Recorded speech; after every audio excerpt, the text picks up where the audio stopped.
Perpisahan spiritualitas dan akhlak dari aspek Islam lainnya.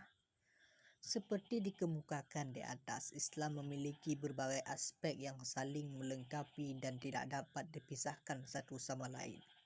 Akan tetapi dalam realitas kehidupan umat Islam dewasa ini, aspek-aspek tersebut kita lihat sering dipisahkan. Padahal pemisahan seperti itu akan menyebabkan ajaran Islam menjadi parsial dan terpecah-pecah. Apa yang seharusnya dilakukan oleh seorang muslim adalah memiliki akidah yang kuat, ibadah yang tekun, dan akhlak yang terpuji. Semuanya mesti bergerak secara seimbang dan berjalan berdampingan.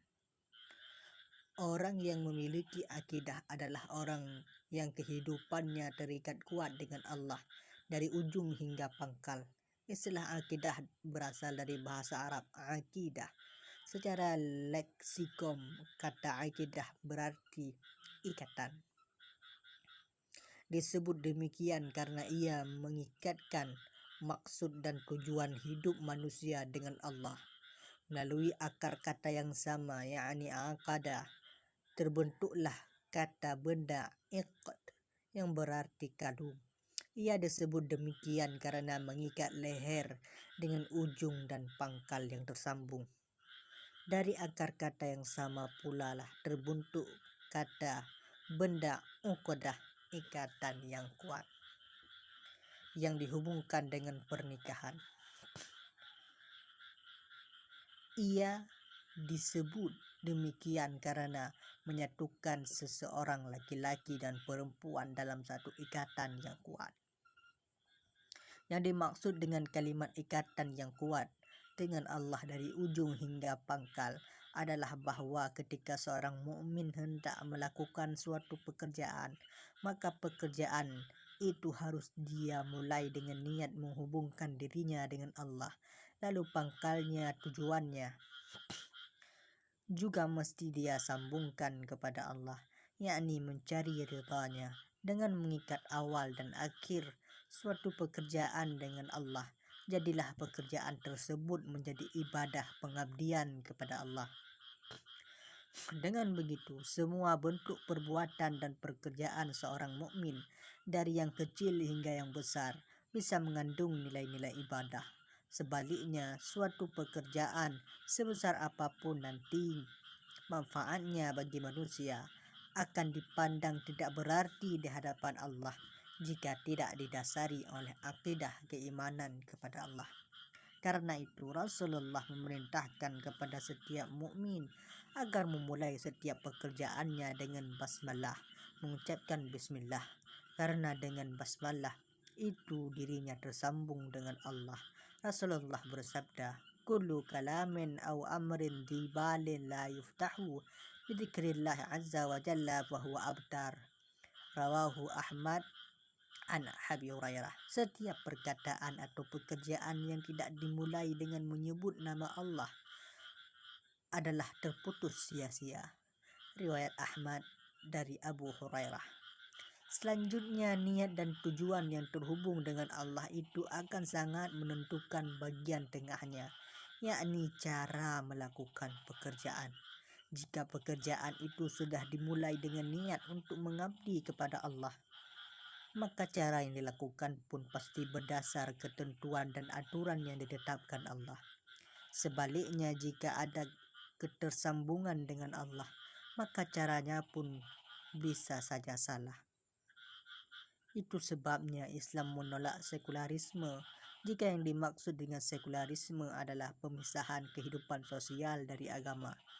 Di sini kita kembali melihat bahwa akidah, niat tidak dapat dipisahkan dengan syariat cara. Jika seorang mukmin memiliki akidah yang benar, maka dapat dipastikan dia menjadi manusia yang kuat dalam menjalani kehidupan. Sebab ketika ia menghadapi tantangan dan kesulitan, ujian dan cobaan, ia mempunyai sandaran dan tempat bergantung yang kokoh. Ia tidak kenal putus asa dan frustasi karena ia memiliki konsep sabar dan tawakal yang akan membuat dirinya selalu memiliki harapan dalam menghadapi kesulitan seberat apapun baginya. Putus asa sama artinya dengan mengingkari kemahakuasaan Allah dan rahmatnya yang tak terhingga.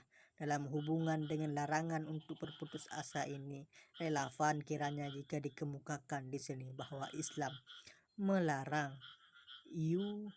eutanasia karena bagi seorang mukmin Allah adalah zat yang maha kuasa yang dengan kekuasaannya yang tak terbatas Allah mungkin saja memberinya kesembuhan kepada dirinya. Akan tetapi akidah atau iman bukanlah sekedar keyakinan dalam kalbu, tetapi harus disertai dengan amal, yakni melaksanakan kewajiban-kewajiban agama dan menjauhi larangan-larangan. Sebab amal itulah yang menjadi bukti bagi iman. Itu sebabnya pada hampir semua ayat yang di situ Allah menyebut orang-orang mukmin, sebutan itu selalu dihubungkan dengan amal saleh. Misalnya ayat berikut ini, innalladzina amanu wa amilus salihat sayaj'alu lahumur rahmanu wudda. Sungguh orang-orang yang beriman dan mengerjakan kebajikan, kelak Allah yang Maha Pengasih akan menanamkan rasa kasih sayang dalam hati mereka. Maryam 96. Amal saleh berasal dari bahasa Arab amal yang berarti pekerjaan atau perbuatan, dan saleh jamak salihat yang bisa berarti membuat maslahat kebaikan atau sesuai dengan petunjuk Allah dan contoh Rasulullah. Amal dalam bentuk masdar berarti perbuatan yang ditimbulkan oleh aktivitas berbuat, yakni amilah. Pengertian seperti ini dapat dipahami misalnya dari ayat Al-Quran di bawah ini. Illa man taba wa amana wa amila amalan saliha faulaika yubaddilullahu sayyiatihim hasanat wa kana Allahu ghafurar rahima. Kecuali orang-orang yang bertobat dan beriman dan mengerjakan kebajikan, maka kejahatan akan diganti Allah dengan kebaikan. Allah Maha Pengampun lagi Maha Penyayang. Al-Furqan 70. Sekalipun lazimnya orang memaknai amal dengan pengertian positif, namun Al-Quran menggunakannya secara umum, baik untuk perbuatan positif maupun perbuatan buruk. Jika pada ayat di atas kata kerja amila dihubungkan dengan perbuatan baik amal saleh, maka pada ayat di bawah ini kata yang sama digunakan dalam hubungannya dengan perbuatan buruk. Kataba rabbukum ala nafsihi rahmah annahu man amila minkum su'an bijahalah summa taba min ba'dihi wa aslaha fa annahu ghafurur rahim. Tuhanmu telah menetapkan sifat kasih sayang pada dirinya, yaitu barang siapa berbuat kejahatan di antara kamu karena kebodohan, kemudian dia bertobat setelah itu dan memperbaiki diri, maka dia Maha Pengampun, Maha Penyayang. Al-An'am 54. Penggunaan kata amal secara umum seperti ini juga kita temukan dalam Kamus Besar Bahasa Indonesia yang menyebutkan arti amal dengan perbuatan baik atau buruk. Akan tetapi di tempat yang sama, kamus ini juga mengartikan dengan perbuatan baik yang mendatangkan pahala menurut ketentuan agama Islam. Pengertian yang disebutkan kemudian ini tampaknya diambil dari pengertian amal saleh dalam konsep Islam. Dalam pengertian seperti ini, kita dapat menarik kesimpulan bahwa amal saleh adalah perbuatan yang membawa kemaslahatan bagi sesama, yang dilakukan sesuai dengan petunjuk Allah dan contoh Rasulullah. Sedang amal yang tidak demikian dapat disebut dengan amal yang buruk, amal sayyi. Karena itu, salah satu tanda bahwa suatu amal bisa disebut saleh ialah jika amal tersebut membawa kemaslahatan bagi manusia dan dilaksanakan sesuai dengan petunjuk Allah dan Rasul-Nya. Dengan kata lain, pelaksanaan amal baik yang berkaitan dengan perintah maupun larangan haruslah berpijak pada tata aturan yang diterapkan Allah, yakni syariah. Dengan begitu, melaksanakan perintah Allah dengan cara di luar aturan syariah jelas tertolak. Misalnya membantu kaum miskin dengan cara mencuri. Sampai di sini kita dapat menyimpulkan bahwa akidah dan syariah sebagai nilai-nilai dan norma-norma agama mewarnai aktivitas seorang mukmin semenjak dari niat, cara hingga tujuan. Karena itu di dalam Islam tidak ada satupun yang disebut dengan bebas nilai. Sampai di sini syariah dimaknai sebagai hukum-hukum dan aturan-aturan yang berkaitan dengan perintah dan larangan agama, dan bukan menunjuk pada arti agama ad-din yang mencakup akidah dan akhlak secara keseluruhan. Dengan demikian syariah dalam pengertian ini identik dengan fikih.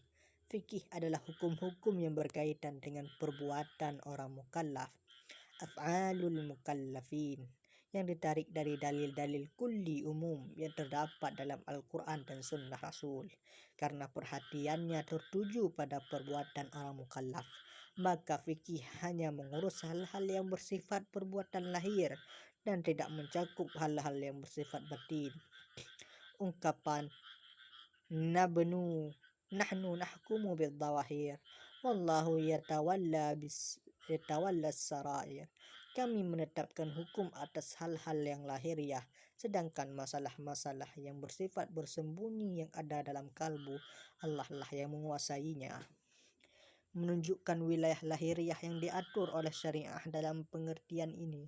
Karena itu sepanjang suatu ibadah telah ditunaikan dengan memenuhi syarat dan rukunnya, maka ibadah tersebut dinyatakan sah, walaupun misalnya dilaksanakan dengan tidak ikhlas, sebab keikhlasan letaknya di dalam kalbu, dan syariah tidak menjangkau sesuatu yang tersembunyi di dalam kalbu. Contohnya di bawah ini mungkin dapat memperjelas masalah di atas. Salat sebagai suatu bentuk ibadah dan pendekatan diri kepada Allah memiliki syarat dan rukun. Syarat berkaitan dengan hal-hal yang harus dipenuhi sebelum salat dilakukan, sedangkan rukun adalah bagian-bagian yang harus dilakukan di dalam salat. Salah satu syarat sahnya salat adalah suci, baik badan, pakaian maupun tempat. Sepanjang badan telah suci, tidak terkena najis dan tidak pula hadas, dan pakaian serta tempat juga suci, tidak ada najis, lalu salat tersebut dilaksanakan dengan memenuhi rukun-rukunnya, maka salat tersebut dinyatakan sah. Padahal di dalam salat terdapat aspek yang disebut dengan pesan moral, maqasidus syariah, misalnya mencegah perbuatan keji, al-fakhsya, dan kemungkaran, al-munkar. Al-Quran menyatakan, Utlu ma uhiya ilaika minal kitab wa aqimis salah inna salata tanha 'anil fahsya'i wal munkar. Bacalah kitab Al-Quran yang telah diwahyukan kepadamu Muhammad, dan laksanakanlah salat. Sesungguhnya salat itu mencegah dari perbuatan keji dan mungkar. Al-Ankabut 45. Ayat di atas seakan mengisyaratkan suatu logika bahwa semakin taat seseorang dalam mengerjakan salat, akan semakin terjauh dari perbuatan keji dan mungkar. Seterusnya, semakin banyak orang melakukan salat, mestinya semakin berkuranglah kekejian dan kemungkaran. Artinya hubungan antara salat dan fahsya dan mungkar ibarat dua garis lurus yang berbanding terbalik. Jika yang satu naik, maka yang lain pasti turun. Begitu pula sebaliknya, jika yang satu turun, yang lainnya pasti naik.